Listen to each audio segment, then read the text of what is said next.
আমার কথা নয়, ভগবান কৃষ্ণ তো সুদামাকে বলেছিল, সুদামা এই পৃথিবীতে সব থেকে বড় গুরু হলো যে যার ঘরের বাবা মা।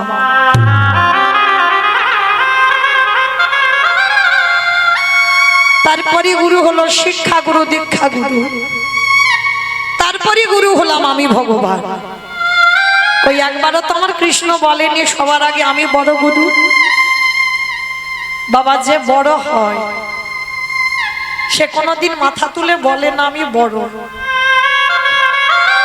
সমাজ যদি তাকে বলে বড় তো বড়। আর দেখবেন বাবা, বড় যদি হতে চাও সবার আগে বাবা ভক্ত পদতলে লুটিয়ে যায়। যেমন ভক্তদের চিনবে কি করে, ভগবান চিনবে কি করে? ভগবান চিনবে চরণে আর ভক্ত চিনবে নয়নে।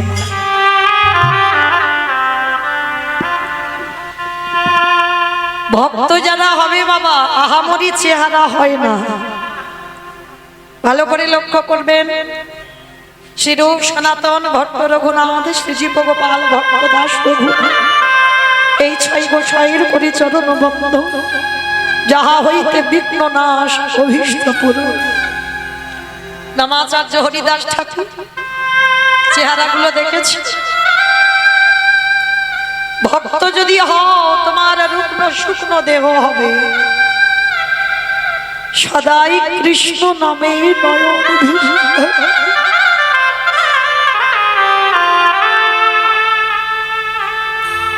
একবার কৃষ্ণ নামে যার হৃদয়টা দুলে ওঠে, ভক্ত চিনবে ভক্তির নয়নের দিকে তাকালে যে সর্বদা কৃষ্ণ নামে ভেসে যায়। ত্রিনাদপি শুনিয়েছিল তরুরিব সহিষ্ণু না হমানিনা মানদেন কীর্তনীয় সাদা। স্বভাবভাবে তৃণের মতো গাছের মতো সহিষ্ণুতা অর্জন করতে হবে। গাছ রোদেতে দাঁড়িয়ে আছে, বৃষ্টিতে ভিজছে, তবু দেখো শক্ত হয়ে গাছ দাঁড়িয়ে আছে। একটুখানি অক্সিজেন, কোনো মানুষ যদি অসুস্থ হয় একটুখানি অক্সিজেনের দাম কত, আর ওই গাছপালা দেখো আমাদের কত কত অক্সিজেন দেয়, তবু আমরা মূর্খ জীব, আমরা সেই গাছের ডালপালা ছিটে দিই। তবু কিন্তু গাছ প্রতিবাদ করে বলে না যে আমি তোমাদের এত এত অক্সিজেন দিই, তোমরা কেন আমাকে এমন ডালপালা ছিটে দাও? বৈষ্ণবতা অর্জন করতে গেলে, ভক্ত হতে গেলে ওই ঘাসের মতো নিচু হতে হবে আর গাছের মতো সহিষ্ণুতা অর্জন করতে হবে। কেউ যদি হাজার কটু কথা বলে যায় তুমি তার মুখের উপরে একটা কথা বলতে পারবে না। যদি একটা গালে চর মেরে যায় আর একটা গাল বাড়িয়ে দাও, মাথা নিচু করে অপরাধ না করেও স্বীকার করো যে আমি অপরাধ, তবেই তুমি কিঞ্চিত ভক্ত হবা, সৌভাগ্য অর্জন করবে। তাহলে ভক্ত চিনতে গেলে বাবা তার নয়নে দেখতে হবে, আর ভগবান চিনতে গেলে চরণ দর্শন করতে হবে। তো আজকে সেই বিশ্বের স্রষ্টা মালিক ভগবান সুদামাকে বলেছিল পৃথিবীর মাটিতে সব থেকে বড় গুরু হলো যে যার ঘরের বাবা মা। আমার কথা নয়, আমার কথা বিশ্বাস করতে হবে না। যেতে হবে না নবদ্বীপ, যেতে হবে না বৃন্দাবন, হরিদ্বার, দক্ষিণ ভারত, পশ্চিম ভারত, কুম্ভ মেলায় কোথাও যেতে হবে না। একবার জীবিত ভগবানকে বছর অন্তর সেবা করো। আর জীবিত ভগবান যে কথা বলতে পারে, যে খেতে পারে, তাকে সেবা করো। মাটির মূর্তি সেবা করো, পাথরের মূর্তি সেবা করো, পিতলের মূর্তি সেবা করো, ভালো ভালো খেতে দাও, খায় না, কথা বলে না, তাকে তুমি সেবা করছো। বছরান্তর দুর্গা পূজা, কালী পুজো সব পুজো করছো, ওই জীবিত ভগবানকে বছরান্তর একবার পূজা করো। এটা মনুষ্য জীবনে কর্তব্য বাবা, যে বছরান্তর একবার বাবা মাকে আসনে বসাও। আমরা হিন্দু ধর্মের মানুষ, সনাতন ধর্মের মানুষ, বাবা মার চরণ যুগল ধৌত করে, বাবা মার চরণে একটু পুষ্প নিবেদন করে, বাবা মাকে প্রণাম করে একটু নিজের হাতে বছর অন্তর একবার যত্ন করে বাবা মাকে খাইয়ে দাও। যদি তোমার চরিত্র এমন হয়, ভগবান বলছে তাকে কোথাও যেতে হবে না, তাকে কৃষ্ণ বলতে হবে না, আমি কৃষ্ণ দয়াময়, সারা জীবন সেই ভক্তের দরজায় বন্দী হয়ে যায়। তাই বাবুর প্রেমানন্দে করিব। তাই তো আমার ভগবান কৃষ্ণ রাজস্বই যজ্ঞে আজকের পা ধোয়ার কাজটা করছে। কেন? নিজে আচরি ধর্ম জীবেরই শিখায়, সবাইকে চৈতন্য দান করছে ভগবান। শুধু পা ধোয়ালো না, আর একটা কাজ, ভক্তরা প্রসাদ পেয়েছে। যেমন কালকে কত ভক্ত প্রসাদ পাচ্ছে, কত অন্ন ব্যঞ্জন তৈরি হয়েছে। জানি না বাবা কারা পাতাগুলো গুড়িয়েছে, যদি তাদের কানে যায় আমার এই আওয়াজ, যারা ওই এঁঠো পাতাগুলো গুড়িয়েছে তারা নিজেরা জানে না কি অমূল্য সম্পদ তারা কাল পেয়েছে। কারণ আমার ভগবান কৃষ্ণ ওই কর্মটা রাজস্বই যজ্ঞে করেছিল। শুধু পাতাগুলো ফেলেনি, আরো একটা কাজ করেছিল। যেখানে পাতাগুলো ফেলছে না, ভক্তরা প্রসাদ পেয়েছে, এঁঠোগুলো পাতাতে লেগে আছে, কৃষ্ণ দয়াময় আড়ালে গিয়ে ওই পাতা থেকে এঁঠো তুলে কৃষ্ণ আমার সারা গায়ে মাখছে। ভক্তে তাই বাবুরা হরি বল, হরি বল, হরি বল।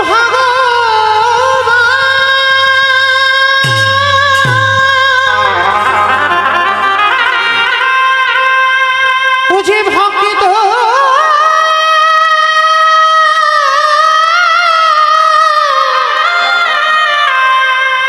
ভক্ত ছাড়া কিছু জানে না,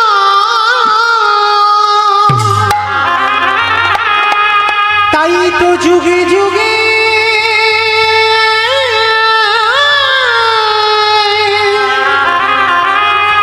ও যে ভক্তের কাছে ছুটে আসে।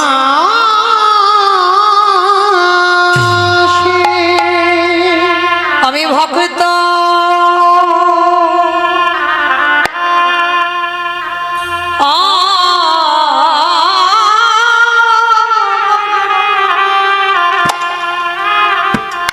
আমার ভালো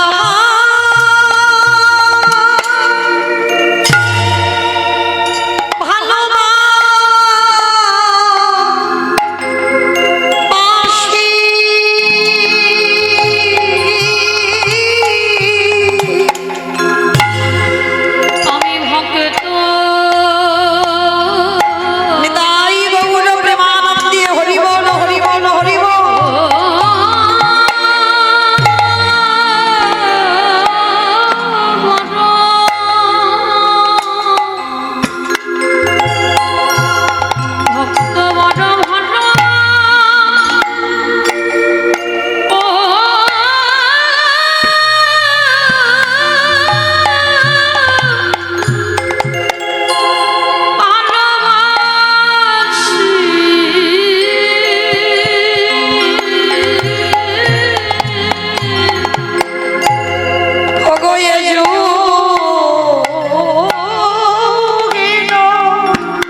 জগক্ষেয়া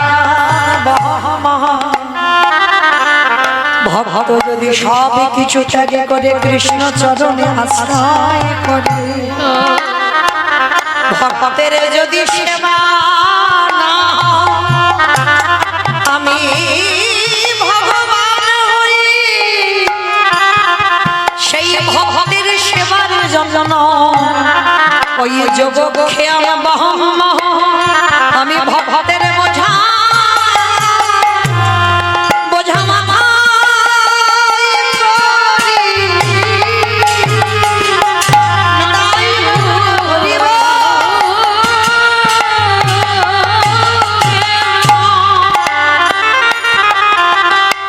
প্রতি যুগে যুগে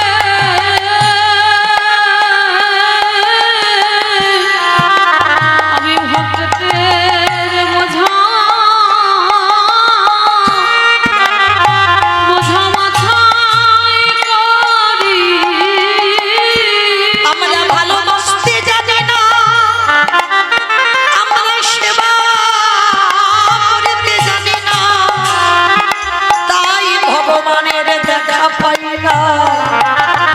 কিন্তু ডাকার মতো যদি একবার ডাকা যায়, ভালোবাসার মতো যদি বাসা যায়, আমার ভগবান কি থাকিতে পারে? যে জন্য ডাকা নাই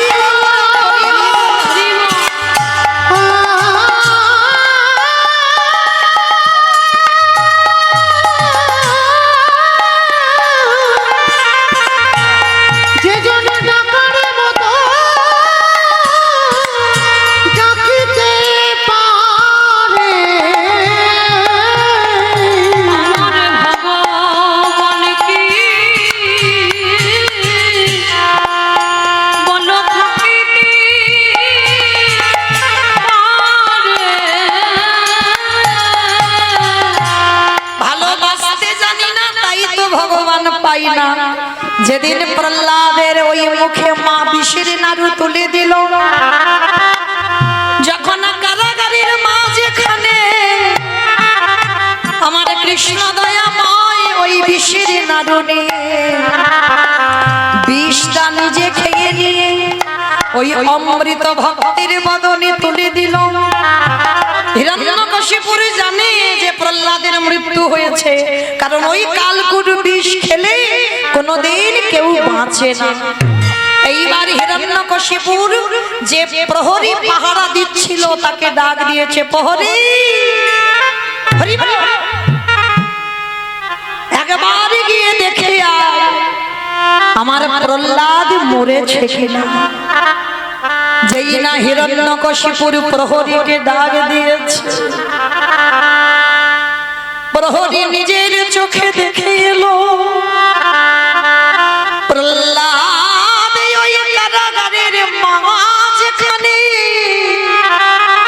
এক জ্যোতির্ময় পুরুষ প্রহ্লাদের হাত থেকে নাড়ুটাকে সেবা করে বাইরে অমৃতটাকে প্রহ্লাদের বদনে তুলে দিচ্ছে। সেই রূপ দর্শন করে ওই প্রহরী হিরণ্যকশিপুরকে বলল, মহারাজ আজ থেকে তোমার এই কর্ম আমি করব না। কেন? আজ আমি কারাগারে যে রূপ দর্শন করলাম, কারণ স্বয়ং ভগবান ওই প্রহ্লাদের নাড়ুটা নিজের মুখে সেবা করিল। আমি ওই প্রহরী হয়ে নিজে চোখে দেখলাম। হিরণ্যকশিপুর প্রহরীর কাছে করজোড়ে করে বললেন, প্রহরী একেবারে গিয়ে দেখে আয় ওই নাড়ুর কোনা যদি একটু পড়ে থাকে, ওরে একেবারে নে, একেবারে নে আমায় দে রে। তোর চরণ ধরে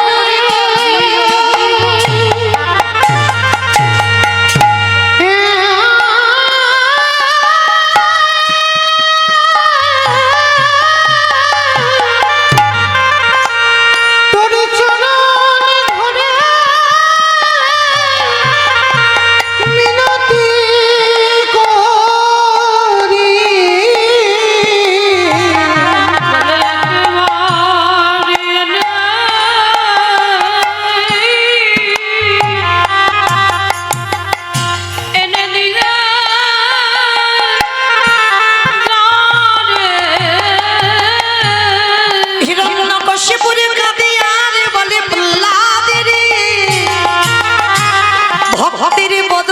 উচ্ছিষ্ট প্রসাদে যদি আমি একটু সেবা করি, আমার অসুর জনম জনম ধন্য হবে। তাই বলল, হরি বল, হরি বল।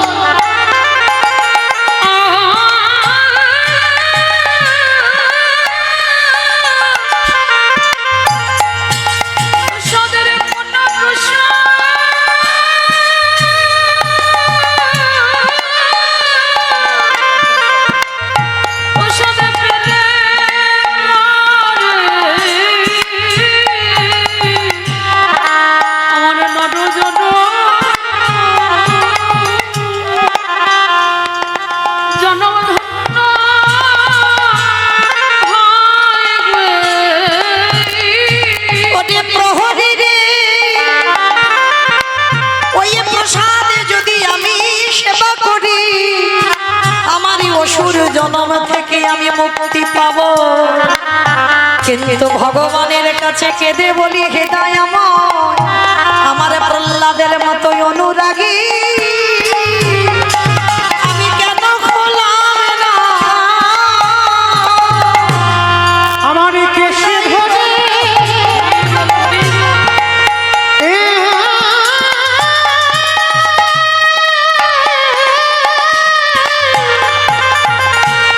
আমার কেশে ধরে একেবারে চলো।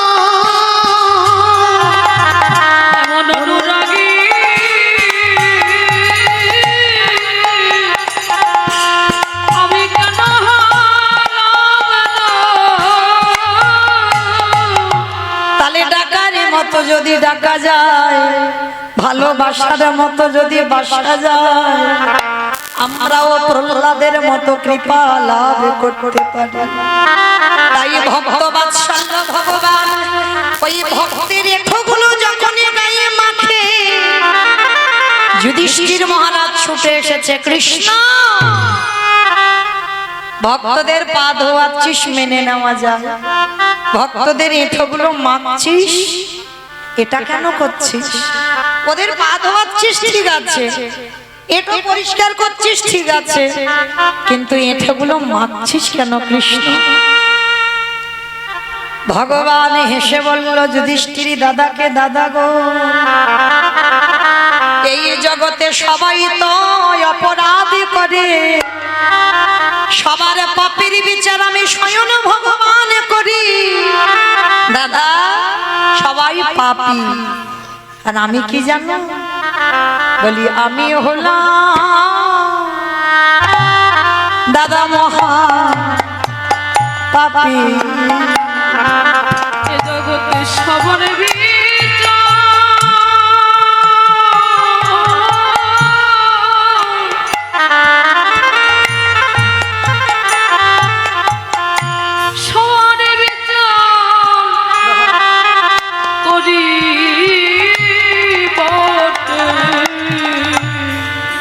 আমার মতো পাপী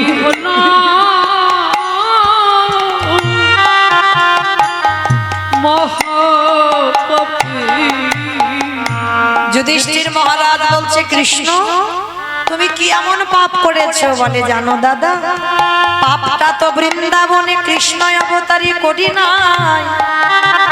তাহলে কবে করেছিলে? ত্রেতা যুগে রামচন্দ্রের অবতারে, যেদিন রাম অবতারে 14 বৎসরের জন্য বনবাসী হলো। হরি বল। বাবা, একজন দাস ছিল, কে গো? হনুমান, তাই না? এইটা হনুমানের মৃত্যু উপলক্ষে অনুষ্ঠানটা হয়। বেশ, তাহলে তো একটু বলতেই হয় বাবা। এই হনুমান দাস কিন্তু রামচন্দ্রের প্রথম ছিল না, হনুমান দাস ছিল বাবা সুগ্রীবের। ভালো করে যারা রামায়ণ পড়বেন, রামায়ণ জ্ঞানী, ভালো করে দেখবেন, রামচন্দ্রের দাস নয়, সুগ্রীবের দাস ছিল। হ্যাঁ, তাহলে সুগ্রীব পাঠিয়েছিল রামচন্দ্রকে দেখভাল করবার জন্য। হ্যাঁ, যেমন কালকের আমার কীর্তনে যারা ডোনেট করেছে, যারা সাহায্য করেছেন কালকের আমার উত্তর গোষ্ঠ, তারা তো আমার এই দেশের কাজে লেগেছে, দেশ রক্ষার জন্য তারা লেগেছে। ঠিক ঠিক সেই রকম রামচন্দ্রকে রক্ষা করবার জন্য সুগ্রীব হনুমানকে পাঠিয়েছিল রামচন্দ্রের কাছে। তাহলে হিসাবে রামচন্দ্রের দাস নয়, পরে দাস হয়েছে হিসাবে বাবা হনুমান সুগ্রীবের দাস ছিল, সুগ্রীবের কাছে কর্ম করত। আর সুগ্রীব পাঠিয়েছিল রামচন্দ্রকে মানে সব সময় সুরক্ষিত করবার জন্য হনুমানকে দায়িত্ব দিয়েছিল। সেই হনুমান 14 বছর পর যখন রামচন্দ্র ফিরে আসবে, হনুমানকে বলেছিল, হনুমান তুমি কি চাও আমার কাছে? ভক্তের লক্ষণ দেখেন মা, ভক্ত কোনোদিন নিজের জন্য কিছু চায় না, কোনোদিন চাইবে না। যে ভক্ত হবে বাবা সে কোনোদিন বলবে না আমি ভালো থাকি। হ্যাঁ, যে ভক্ত হবে সে প্রণাম করতে গেলে ভগবানের কাছে একটাই কথা বলবে, প্রভু তুমি সবাইকে ভালো রেখো। সবাই মানে পৃথিবীর সকলকে ভালো রেখো, সে আমার শত্রু হোক আর আমার মিত্র হোক। যারা ভক্ত হবে তাদের মুখে প্রথমে এই কথাটা আসবে। আপনাদেরও বলে যায় যে নিজে ভালো থাকবো, নিজের পরিবার ভালো থাকবে না। যে জগতের জন্য কাঁদে, যার হৃদয় জগতে সবার জন্য কাঁদে, তবেই তুমি মানুষ। তার রামচন্দ্র যেই না বলেছে, হনুমান আমি তো অযোধ্যায় ফিরে যাব, 14 বছর হয়ে গেলে তুমি কিছু তো চাও। হনুমান কেঁদে বলেছিল, হে রাম দয়াময়, যদি একান্ত তোমার কিছু দিতেই হয় বলো কি চাও? তুমি একবার আমার মাকে দর্শন দাও। সন্তান কেমন হওয়া উচিত দেখেন বাবা, হনুমানের কাছ থেকে শিখে নেন। বলছে আমার মাকে দেখা দাও। আমার মা অঞ্জনা বসে বসে কাঁদে, কারণ হনুমান যখন রামচন্দ্রের সেবক হলো তারপর থেকে অঞ্জনা মার সঙ্গে সাক্ষাৎ হয়নি। অঞ্জনা মা কেঁদে কেঁদে একেবারে অন্ধ, চোখে দেখতে পাই না। আজকের হনুমান বলল, তাহলে কৃপা যদি করতে হয় তুমি আমার মাকে কৃপা করো। বেশ হনুমান, তোমার কথা শিরোধার্য, আমি তোমার মাকেই কৃপা করব।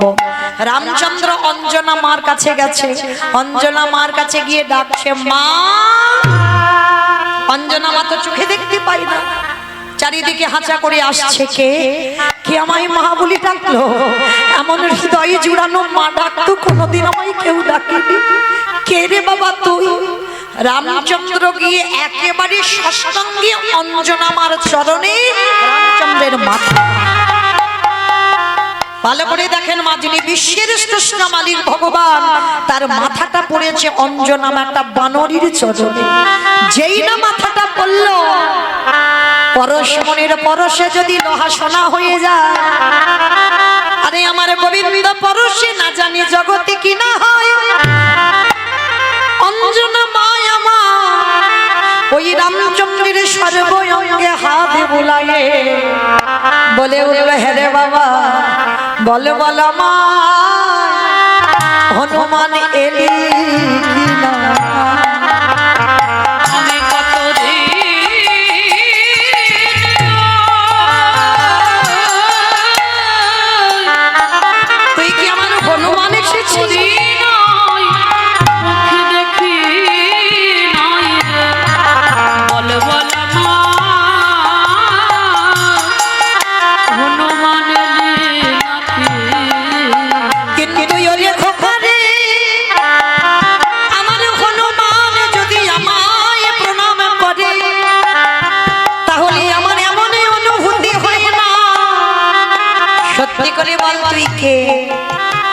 হনুমান পাশে ছিল। মা আমার কথা রেখে দাও মা, একটা কথা বলি, আমি তোমার হনুমান।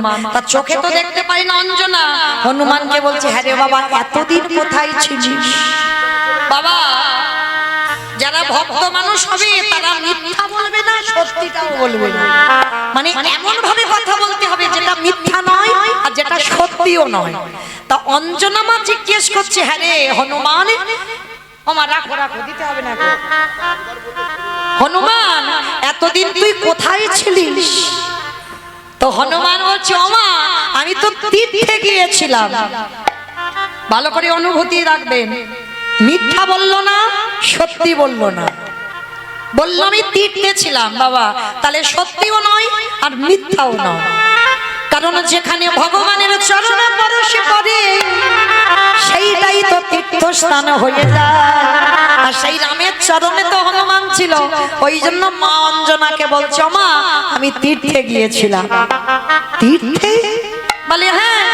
বলে হ্যাঁ রে হনুমান, আমার অনেক দিনের ইচ্ছা আমি তীর্থ ভ্রমণ করব, আমাকে একটু তীর্থে নিয়ে যাবি? তা হনুমান হেসে বলছে ওমা মা তীর্থে নিয়ে যাব না, আমি তীর্থ তোমার কাছে এনে হাজির করব। এই তীর্থ কোনোদিন হাঁটতে পারি? তীর্থ তো একটা জায়গাকে বলে। বলে তুমি কিছু জানো না, তীর্থ জায়গাকে বলে না, যার চরণ পরশে তীর্থ হয়ে যায় সেই চরণ আমি তোমার কাছে নিয়ে আসব।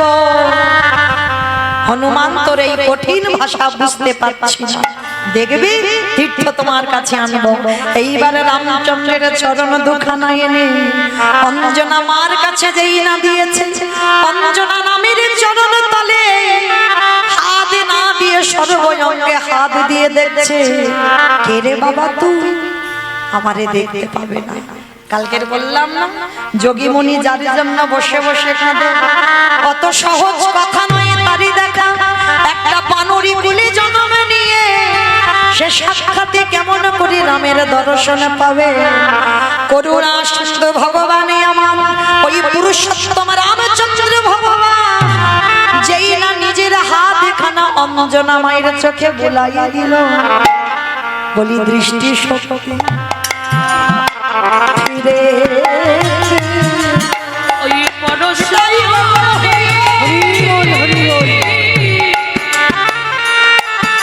ওই পরশ মনির পরশ দৃষ্টি শক্তি সাক্ষাৎ আমার রামকে দর্শন করলে, রামকে দর্শন করে বলল প্রভু এবার আর একটা জিনিস তোমার কাছে চাই। কি চাও প্রভু গো? এবার দাও দাও অন্ধ ভরে দাও। আমি আর তোমায়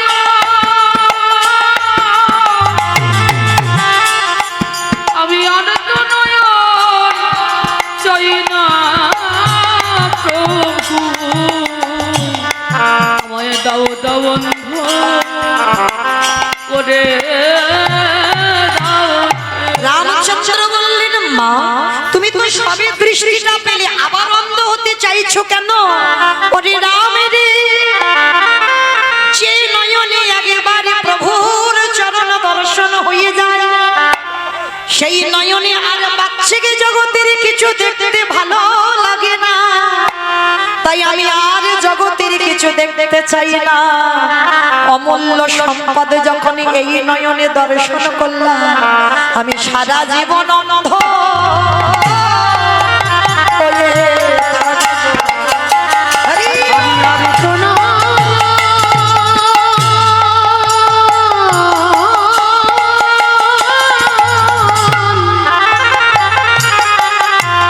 আমি আর তো নয়ন চাই না দয়াল। আমি সারা জীবন অন্ধ হয়ে থাকব। সেই রামচন্দ্রকে টেনে এনেছিল হনুমান। আর এই হনুমান কত বড় ভক্ত ছিল জানো? ওই হনুমান নবদ্বীপে কে বাবা? মুরারি গুপ্ত। হরি বল মুরারি গুপ্ত। কারণ এই মুরারি গুপ্ত মহাপ্রভুর চিকিৎসক। মানে আমাদের যেমন দেখবেন ধর্মাদা একটা করে ডাক্তার থাকে না, মহাপ্রভুর একটা ডাক্তার ছিল যিনি হচ্ছেন মুরারি গুপ্ত। আর এই মুরারি গুপ্ত মানে গাছগাছরার ওষুধ দিত, আয়ুর্বেদিক চিকিৎসা করত। মহাপ্রভুর থেকে অদ্বৈত আচার্য যেমন 52 বছরের বড়, মুরারি গুপ্ত ছিল 20 বছরের বড়। আর এই মুরারি গুপ্ত একেবারে জন্ম থেকেই বাবা রামচন্দ্রের ভক্ত ছিল। একটা কথা বলি মা, আমরা অনেক এখানে মানুষ আছি, কখনো কালী সেবা করি, কখনো কৃষ্ণ সেবা করি, কখনো নিতাই গৌর সেবা করি, কখনো শিব ঠাকুরের সেবা করি, মানে যখন যেটা মনে হয় আমরা তখনই সেটা সেবা করি। ওটা নয়, ভালো যদি বাঁচতে হয় একজনকে ভালোবাসো, 10 জনের ভালোবাসা এটা ভালোবাসা বলেন। হ্যাঁ, ভালো একজনকে বাঁচতে হয়, সেটা মুরারি গুপ্ত শিখিয়েছে। তা এই নিমাই তো ছোটবেলা থেকে বাবা একেবারে নাস্তিক, মানে বৈষ্ণবদের সহ্যই করতে পারতো না। হ্যাঁ, যদি বৈষ্ণবরা হরিনাম করতে করতে রাস্তা দিয়ে যেত, ওই নিমাই কি করতো জানো, তাদের পিছন থেকে ওই পিছনের কাঁচাটা টান দিয়ে খুলে দিত। মানে বৈষ্ণবরা যদি হরিনাম করতো, ওই ছোট্ট নিমাই এত দুষ্ট ছিল, ওই গুরুজনদের গায়ে বাবা প্রস্রাব পর্যন্ত করে দেয়, মানে এত বদমাশ ছিল। কৃষ্ণ ভক্ত তো তখন হলো যখন বাবার জন্য গয়ায় পিণ্ডদান করতে গেল ঈশ্বরপুরীর কাছে, যখনই দীক্ষা মন্ত্রটা নিল, তারপরেই তো কৃষ্ণ প্রেমে বিভোর। যখন গয়া থেকে ফিরে এলো নবদ্বীপে, সে নিমাই আর সে নিমাই নয়, একেবারে অন্য ধরনের নিমাই, সর্বদা কৃষ্ণ নামে কাঁদে দীক্ষা নেবার পর আর গয়া থেকে ফিরবার পর। তার আগে নয়, তার আগে আমার নিমাই মুরারি গুপ্তকে একদিন প্রশ্ন করেছিল, মুরারি, আচ্ছা সবাই তো আমাকে সম্মান করে, তুমি করো না কেন? হ্যাঁ, বলে নিমাই আমি সম্মান করি না, কে বলেছে? বলে শোনো, আমি তোমার ভিতরের খবর সব জানি, তুমি বাইরে একরকম আর ভিতরে একরকম, আমি কি বুঝি না মনে করেছো? কারণ মুরারি তখন বুঝতে পারেনি যে নিমাই ভগবান। যেই না বলেছে বাইরে একরকম আর ভিতরে একরকম, কারণ বাইরে হরিনাম করতো ঠিক মুরারি, কিন্তু ভিতরে তো আমার রামচন্দ্রের সেবক, রাম ছাড়া কিছু জানতো না। ওই জন্য যেই না নিমাই বলেছে তুমি বাইরে আর ভিতরে এক, সঙ্গে সঙ্গে মুরারির মনটা কেঁপে উঠেছে। এ ছেলে জানলো কি করে? আমি ভিতরে যে কাকে সেবা করি সেটা আমি ছাড়া তো কেউ জানে না, এ বেটা জানলো কি করে? তাহলে তো একদিন জানতেই হয়। এ কি করে জানলো আমার খোলের খবর? জানতে হয়। যখন বাবা গয়া থেকে ফিরে এসে উন্মাদ হলো, তখন তো বুঝতে পেরেছিল নিমাই হলো কৃষ্ণ। আজকে সবাই নিমাইকে ভগবান রূপে প্রণাম করে, কিন্তু মুরারি গুপ্ত কোনোদিন করে না। 20 বছরের বড় বলে নয়, যেমন অদ্বৈত আচার্য তো 52 বছরের বড়, তবু প্রণাম করে নিমাইকে। কেন? নিমাই ভগবান, বিশ্বের স্রষ্টা মালিক, সবাই নবদ্বীপে প্রণাম করে, কিন্তু মুরারি গুপ্ত একদিনের জন্য প্রণাম করে। একদিন আমার নিমাই প্রশ্ন করেছিল, মুরারি সবাই প্রণাম করে, তুমি তো কোনোদিন আমাকে প্রণাম করো না। মুরারি কত জোরে করে বলল, হে দয়াময়, একান্ত যদি আমার প্রণাম তুমি গ্রহণ করতে চাও, তাহলে ওই রূপে দাঁড়ালে হবে না, তুমি একবার রাম হয়ে দাঁড়াও দেখি। তাই গৌর হরিব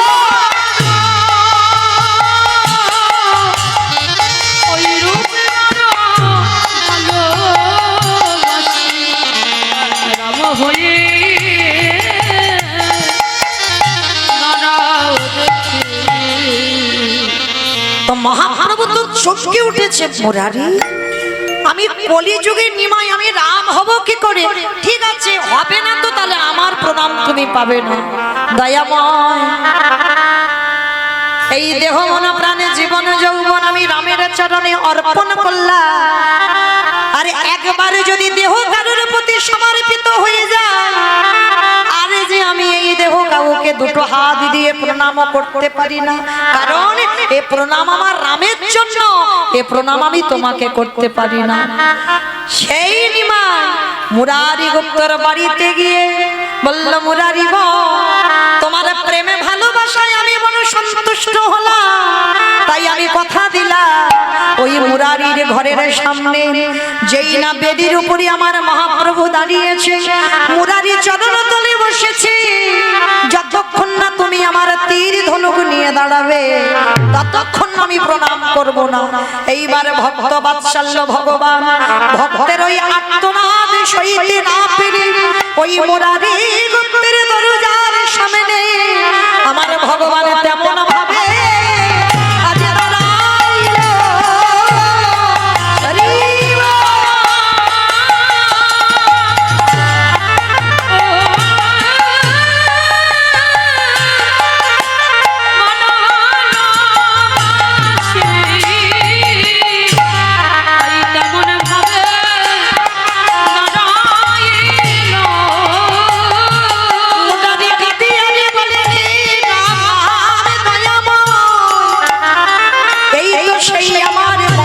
পুরুষোত্তম ভগবান, এই হলো আমার পদ্ম পলাশ লোচন হরি। এইবার তুমি আমার প্রণাম প্রণাম গ্রহণ করো। তোমায় গৌর হরি।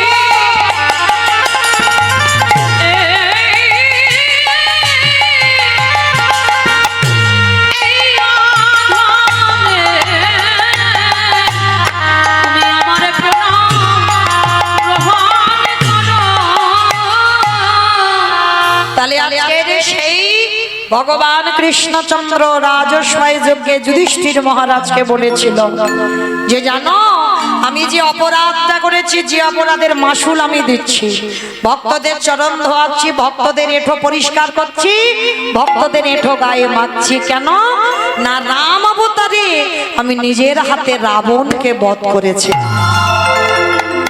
আর রাবণকে বধ করে আমার দেহের মাথা থেকে পায়ের নখ পর্যন্ত পাপী হয়ে গেল। আর সেই পাপ ধোবার জন্য রাজস্বয় যজ্ঞে কৃষ্ণ অবতারে ভক্তদের চরণ ধোবাচ্ছি। তাহলে মায়েরা এইটুকু যারা আমরা শুনলাম, যারা বুঝলাম, কি বুঝলাম? ভগবানও অপরাধ করে আর আমরা তো তুচ্ছ বাবা, আমরা করবো না, পাপ ফেললেই পাপ। তাহলে যদি কেউ অপরাধ করে একজন বৈষ্ণবের চরণ যুগল ধৌত করা, ওই ভক্তদের এঁঠো পাতা পরিষ্কার করো, ভক্ত সঙ্গ করো, ওই বৈষ্ণব সঙ্গ করো, ভক্তের চরণ ধুলা তোমরা অঙ্গে মাখো। আর যদি মানতে পারো সমস্ত কোটি কোটি জন্মের পাপ থেকে মুক্তি পাবো পাবো পাবো। এইবার ভগবান পা ধোবার ব্যবস্থা করেছেন। অগ্নিদেব, পবনদেব, বরুণদেব, ইন্দ্র, ইন্দ্রাণী, ব্রহ্মা, সাবিত্রী, শিব, দুর্গা সব পরপর লাইন দিয়ে আছে। আর কৃষ্ণ একে একে পা ধোবাই আর যজ্ঞের ভিতরে প্রবেশ করে। এমন সময় জগৎ জননী মা দুর্গা আমার বাবা ভোলানাথকে ডাকছে, প্রাণনা এসো। কৃষ্ণ পা ধোবাবে, পা দুটো একটু ধুইয়ে নিয়ে চলো। আমার বাবা ভোলানাথ হাসছে আর বলছে, পার্বতী তোমার মাথা ঠিক আছে তো? কৃষ্ণ পা ধোবাবে আর আমার পা দুটো বাড়িয়ে দেব। শোনো, তোমার যদি এত ইচ্ছে করে তো তুমি লাইনে দাঁড়াও, আমার পা তো কৃষ্ণ ধোবাবে না। এই কথা বলে ওই লাইন থেকে বাবা ভোলানাথ বেলাইনে চলে গেছে। আর আড়ালে গিয়ে কি করেছে জানো? কৃষ্ণের চোখে ধুলো দেবে বলে আমার বাবা ভোলানাথ ধুম করে একটা কুকুর হয়ে গেছে। কারণ কুকুর হলো প্রভু ভক্ত, ওর মতো প্রভু ভক্ত কেউ হবে না। কুকুর হয়েছে, আর কুকুর হয়ে যাবে কোথা থেকে? কোনো দিক থেকে যাওয়ার জায়গা নেই। তাহলে যাবে কোথা থেকে? কৃষ্ণ হেঁট হয়ে পা ধোয়াচ্ছি, পায়ের মাঝখানটা ফাঁকা মতো দেখেছে। আর বাবা মনে মনে করছে ওই পায়ের ফাঁক দিয়ে, পায়ের তলা দিয়ে বলে যজ্ঞের ভিতরে চলে যায়। এইবার ভোলানাথ কুকুর হয়েছে, পিছন থেকে আসছে, আর কৃষ্ণের চোখ তো চারদিকে ঘুরে ঘুরে বেড়াচ্ছে। কে বাবা, আমি কীর্তন করছি, আমি একটু উপরে দাঁড়িয়ে আছি ঠিক কথা, কিন্তু কে কীর্তন শুনছে, কে শুনছে না, কে গল্প করছে, কে হেসে যাচ্ছে, আবার কে বসে বসে আমি দেখতে পাচ্ছি না। কিন্তু মা, আমি দেখতে না পেলে কি হবে? যে বেটা ওই সিংহাসনে বাঁশিটা বাজাচ্ছে, অত সোজা নয়, খাতা কলমে হিসাব করে সময় মতো পৌঁছে দেবে। তাই এইবার আমার ভগবান তো নিচু হয়ে দেখছে বাবা ভোলানাথ কুকুর হয়ে পিছন থেকে আসছে, আর পিছন থেকে এসে বাবা সবে মাত্র কৃষ্ণের পায়ের ফাঁক দিয়ে মাথাটাকে, আর যেই না মাথাটা দিয়েছে কৃষ্ণ দুটো হাঁটু নিয়ে কুকুরের কানের কাছে, এইবার দেখ কেমন লাগে। আর যেই না কুকুরের কানের কাছে চেপে দিয়েছে, কুকুর এবার কি করবে? কেউ কেউ করবে না, বারবার বলছে কৃষ্ণ ছেড়ে দে, কৃষ্ণ ছেড়ে দে, কৃষ্ণ ছেড়ে দে। বলে ছাড়বো বলে ধরি নাই, হে বৈষ্ণব গোসাই, তোমার মতো বৈষ্ণবীর দুটো পা ধোয়ালে বোধহয় কম হতো, তাই তো কৃপা করে করুণা করে আমার জন্য আরো এক্সট্রা দুটো জুড়ে দিয়েছো। বুঝেছো? শিব ঠাকুরের কটা পা? দুটো পা। আর কুকুরের চারটে। ভগবান কত চালাক দেখো, তোমার মতো বৈষ্ণবীর দুটো পা ধোয়ালে কম হতো, ওই জন্য তো তুমি আমার জন্য আরো এক্সট্রা দুটো জুড়েছো। এবারে দাও দাও ছোট, তুমি বাটাই দিয়ে দাও। হরি বল।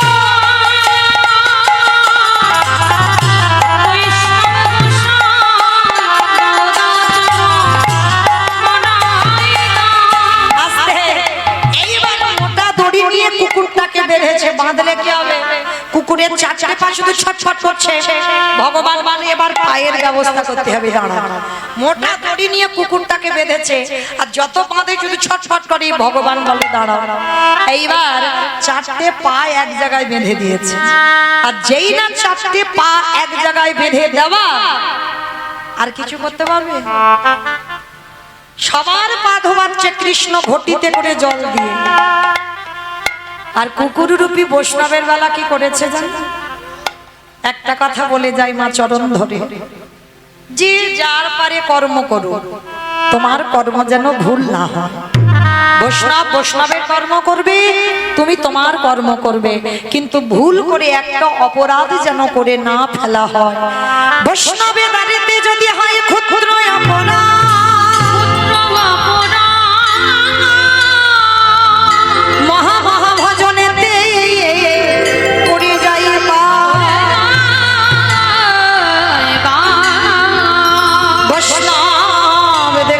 নানময় মুন্ড, নানময় মুন্ড,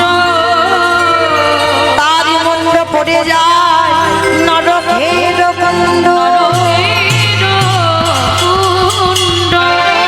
বৈষ্ণব অপরাধ করে জীবা গঙ্গা স্নানে যায়, পতিত পাবনী গঙ্গা তারে দূরে সরে যায়।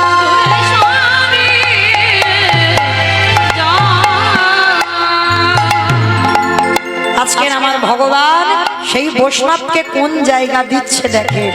হ্যাঁ, আমরা করি কৃষ্ণ সেবা পূজা, আর আমার ভগবান কার পূজা করে? এই গো মায়ের শিব ঠাকুরের পূজা করে। হ্যাঁ, শিব ঠাকুরের ব্রত এই যে শ্রাবণ মাস, কি আর একটা সোমবার আছে তো আজকে, রাধে। তো যাই হোক, আজকের এই যে সোমবার আমরা পালনই করেছেন অনেকে, কিন্তু এই যে বাবার ব্রত যারা পালনই করেছেন, এই একটা মাস অনেকে সোমবার করেছেন, কিন্তু কেন করেছেন বলতে পারবেন? পারবেন না। কৃষ্ণ প্রেম ভক্তি লাভের জন্য। বাবার ভজন করা মানে কৃষ্ণ চরণ পাওয়া। কারণ বাবা তো আশুতোষ, অন্যান্য পূজায় অনেক কিছু লাগে, আর বাবার একটা কিছু তেমন বেশি কিছু লাগে না। হ্যাঁ, একটু দুধ, গঙ্গা জল, বেলপাতা, একটা বাতাসা হলেই হয়ে যাবে, আর কিছু লাগবে না। হ্যাঁ, তো এই বাবার চরণে সেবা করা কেন? বাবা তো বৈষ্ণব, আর ভগবান বলছে আমার থেকে আমার ভক্তকে যে বেশি ভালোবাসবে আমাকেই অচিরেই পেয়ে যাবে। তাহলে ভোলানাথের চরণ সেবা করা মানে ভোলানাথের কাছে একটাই বস্তু চাইবে, হে ভোলানাথ আমার যেন তোমার মতো কৃষ্ণ প্রেম ভক্তি লাভ। হ্যাঁ, এর জন্য শিব ঠাকুরের ব্রত করা। তো আজকে সেই বাবা ভোলানাথের চরণ সেবা করছে আমার ভগবান। তাহলে ভগবান কতটা ভক্তকে ভালোবাসে। আর যখন ভগবান সবার পা ধোয়াচ্ছে ঘটিতে করে জল দিয়ে, আর ভোলানাথ রূপী কুকুরে চারটে চরণ বুকে নিয়ে কৃষ্ণের চোখের জলে চরণ ধোয়াচ্ছে, সেই সময় ভোলানাথ রূপী কুকুর বলল, কৃষ্ণ আগত কলিযুগে আমি কথা দিলাম আমি আর শিব রূপ হয়ে যাব না। কি হব? আমি হব অদ্বৈত আচার্য মশাই। তুই আমার কৃষ্ণ নয়, তুই হবি নদিয়ার নিমাই চাঁদ। 12 বছর তুলসী ভাষায় আমি যখন তোকে আহ্বান করব, তুই নদিয়ার মাটিতে নামবি, আমি শান্তিপুরি থেকে তোর সঙ্গে দেখা করতে যাব। আর এই যে রাজস্বাই যজ্ঞে তোর চোখের জল কুকুরের পায়ে পড়ল, এই কুকুর তোর কাছে ঋণী হয়ে গেল। এই ঋণ কলিযুগে শোধ করব। যেদিন তুই নিমাই হবি, যেদিন আমি অদ্বৈত আচার্য হব, যেদিন 12 বছর পর তোর সঙ্গে আমার সাক্ষাৎ হবে, তোর থেকে আমি 52 বছরের বড় হব, যেদিন দুজনে প্রথম মুখোমুখি হব, ওরে এমনি করে চলো আমি ধোবাইব।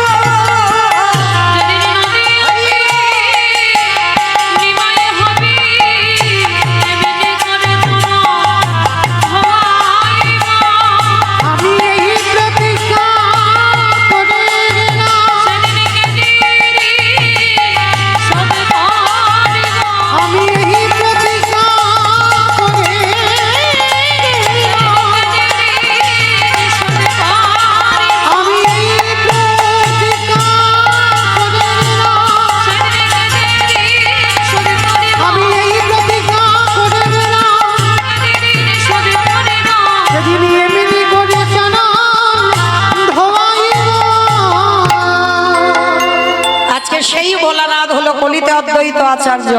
তাহলে ভগবান জগৎকে শেখালো আমি প্রকৃত ভক্ত বড় ভালোবাসি।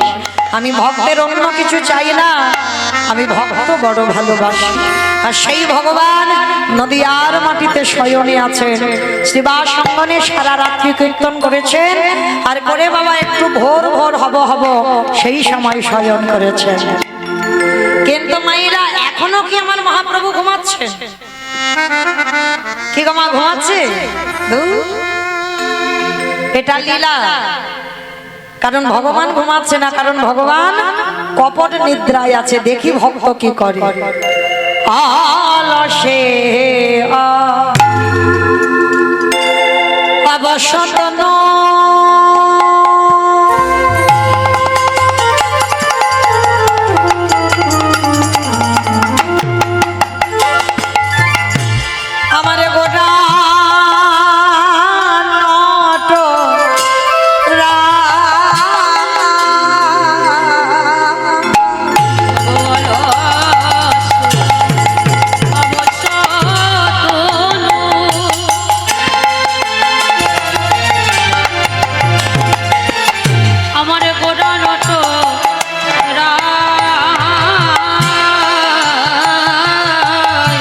কি কহিব অঙ্গ সভা কহনে না যা।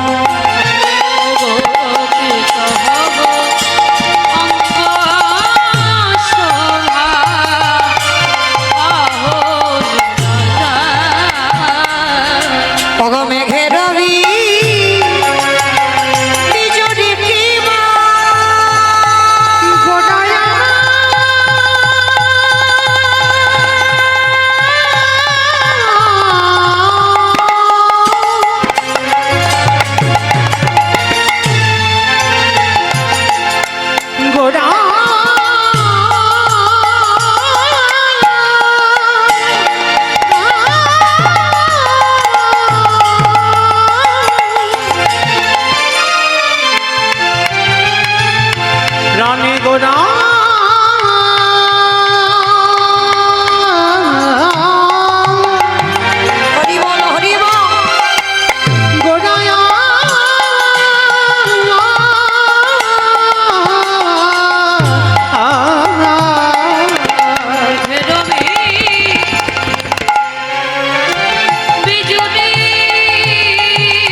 গৌরকে ডাকতে হবে। তবে মা আমি তো একা ডাকবো না, সবাই মিলে ডাকবো। কি মায়েরা ডাকবে তো আমার সঙ্গে?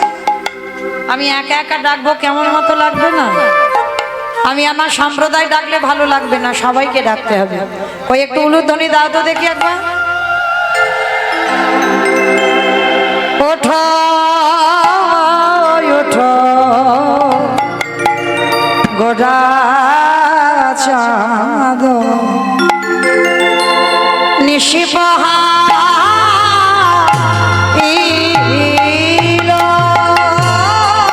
ওঠো ওঠো নিশি আস্তে মাইরা, এ গানের কোনো দ্বিতীয় সুর হয় না, কারণ আমাদের অনুভব করতে হবে এটা আমাদের একেবারে প্রভাতকাল। এই যে সূর্য উঠে গেছে সেটা ভাবলে হবে না, এই যে এত বেলা হয়েছে সেটা ভাবলে হবে না, মনের মাঝে অনুভূতিটা রাখতে হবে। সবে সকাল হয়েছে, নদীয়ার ভক্তরা সবাই আমার গৌরকে ডাকছে। তা সকালবেলা প্রভাতী সুর যেমন হয় সেটা আমাদের অনুভূতিতে রাখতে হবে। ওঠো ওঠো গোটা নিশি পহা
আজকের প্রভু আমার শয়নে আছে, নবদ্বীপ অন্ধকার,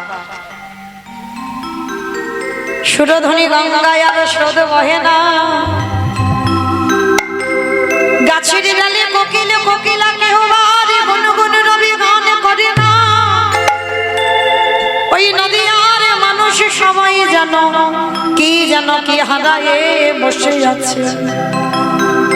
একটু ভাবেন তো মা, তাহলে আজকের নিমাই ঘুমাচ্ছে, আজকে শুধু ঘুমাচ্ছে, আজকের এই অবস্থা। আর যেদিন নিমাই নদিয়া ছেড়েছিল, কেউ মা একবার ভাবেন, অনুভব করেন,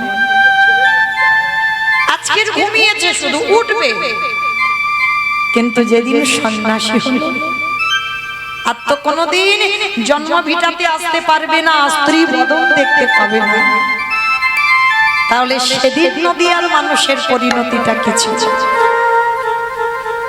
জানো? এই বিষ্ণুপ্রিয়ার কথা একটু না বললে কম পড়ে যায়।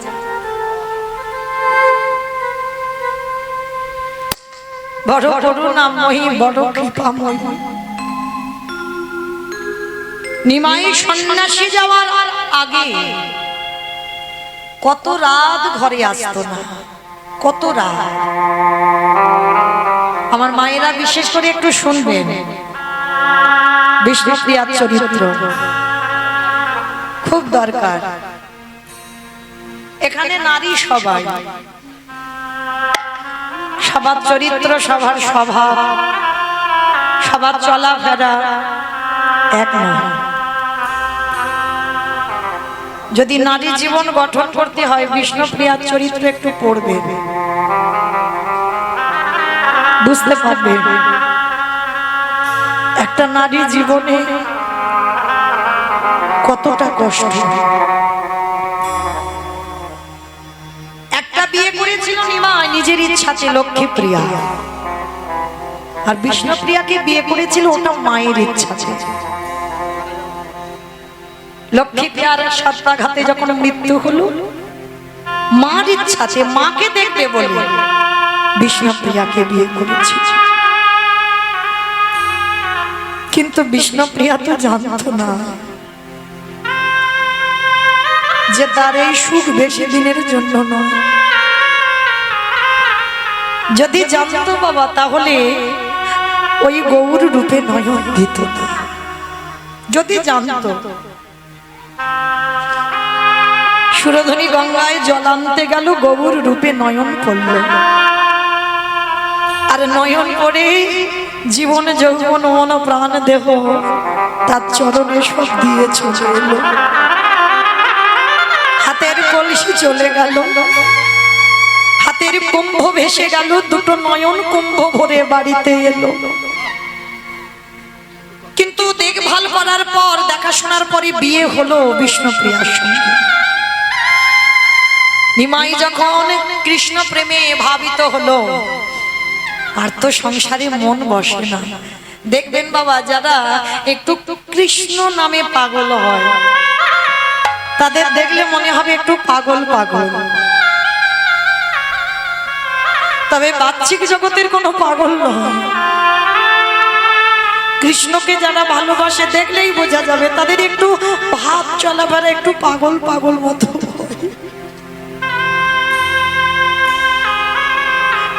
শ্রীবাসের ঘরে কীর্তন করতে করতে সারা রাত কেটে যেত, আর ওই ছোট্ট বিষ্ণুপ্রিয়া 14 বছর বয়স, কেঁদে কেঁদে বালিশ ভিজে যেত, কত রাত আসতো না।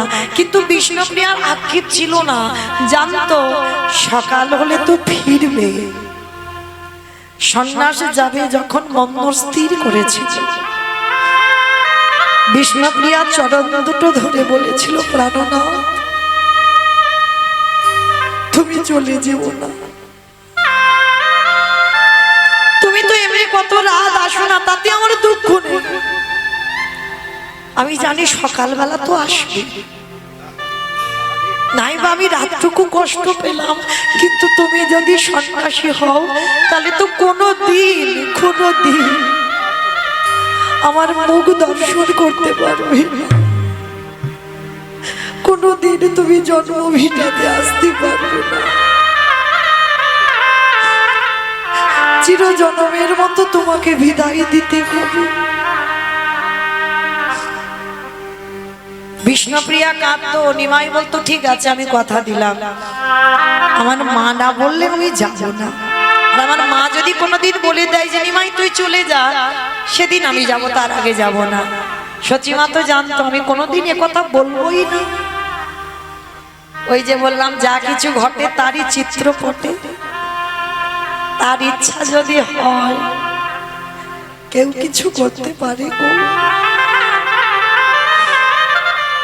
আমরা মানুষ, আমরা বিশ্বাস করি না, কিন্তু পৃথিবীতে যা যা কিছু ঘটে সব আমার ভগবানের ইচ্ছাতে ঘটে।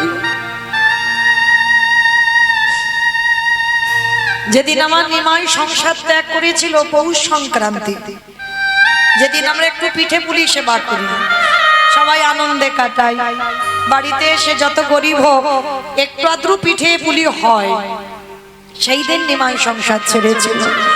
তো সেদিন সকালবেলা বিষ্ণুপ্রিয়া সুরধনী ঘাটে স্নানে গেছে, চরণ দিয়ে বিষ্ণুপ্রিয়ার নপুরটা খুলে গেছে। মনে রেখো মা, কয়েকটা সংকেত অশুভ। তোমার নাকের বেসর যদি খুলে পড়ে যায়, পায়ের নপুর যদি খুলে পড়ে যায়, এই লক্ষণগুলো ভালো নয়। হাতে থেকে সিঁদুর কৌটো যদি পড়ে যায়, এই লক্ষণগুলো শুভ নয়।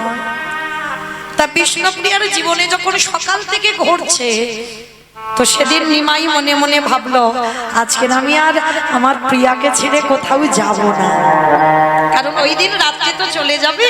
বলছে আজকের আমি সারা দিনটা আমার প্রিয়ার কাছে থাকবো।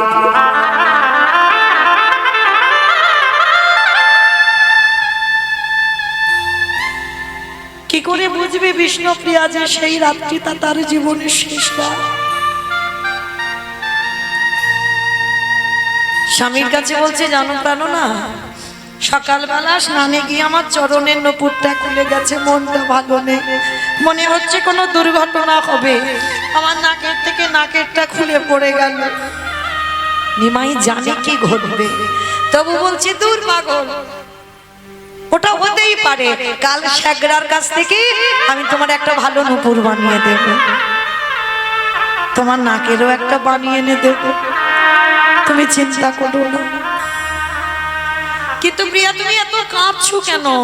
জানো প্রাণ না, আমি বুঝতে পারছি আমার হৃদয়টা যে বড় খালি হয়ে যাচ্ছে। মনে হয় পাছে যদি তোমারে হারিয়ে ফেলি।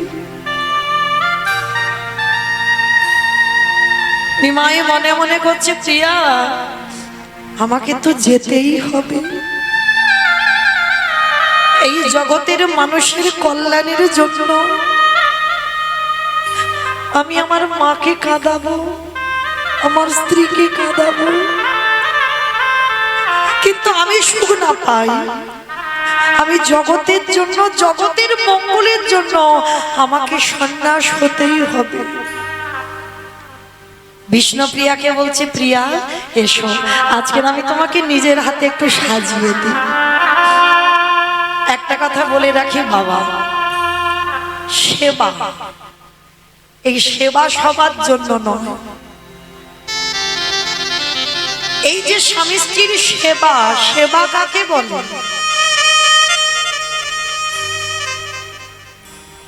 তেমন ভজনের মানুষ যে আমরা নই গো। নারী শুধু ভোগের নয়, নারী সেবার, নারী ভজনের, নারী সাধনা। চণ্ডী ঠাকুর করেছিল রামের চরণ ভজন,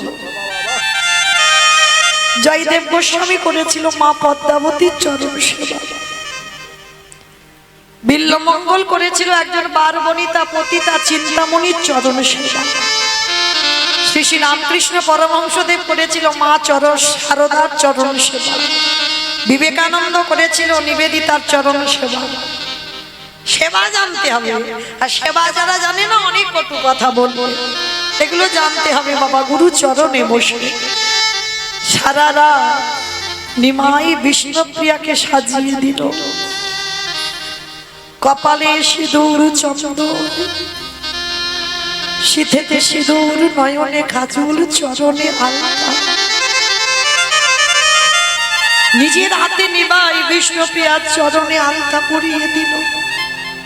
কি বাবা হবে সমাজে? পুরী বাবা স্ত্রীর পায়ে হাত দিতে নেই। যারা ভজন জানে, যারা সাধনা জানে, তাদের এগুলো বলতে লাগে না। নিমাই চরণে আলতা পরিয়ে দিল, চাপা ফুলের মালা দিয়ে খোপাতে পরিয়ে দিল, সারা রাত সাজিয়ে দিল। বিষ্ণুপ্রিয়ার নয়ন জলের হৃদয়টা ভেসে যাচ্ছে, কিন্তু ঘুমাচ্ছে না। না ঘুমালে আমি যাব কি করে? বিষ্ণুপ্রিয়া যদি না ঘুমায় তাহলে যাবে কি করে নিমা? নিদ্রা দেবীকে স্মরণ করলো, নিদ্রা দেবী তুমি এমন করে নিদ্রা দাও যেন আমি প্রিয়াকে ছেড়ে যেতে পারি। যখন নয়নে ভর করলো নিদ্রা দেবী, বিষ্ণুপ্রিয়া ভয়ে কি করেছিল জানো?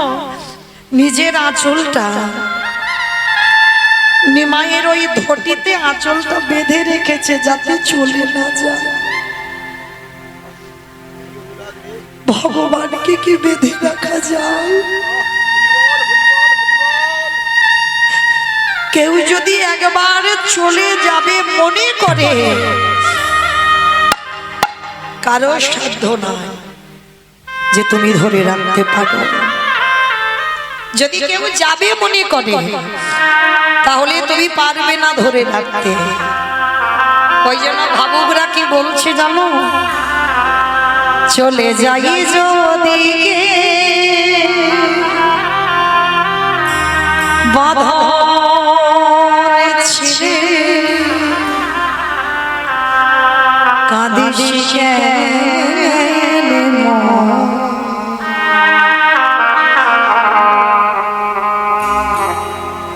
ভাঙা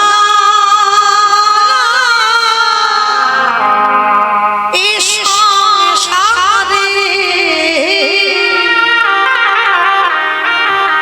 আছে সর্বক্ষণ। চলে যাই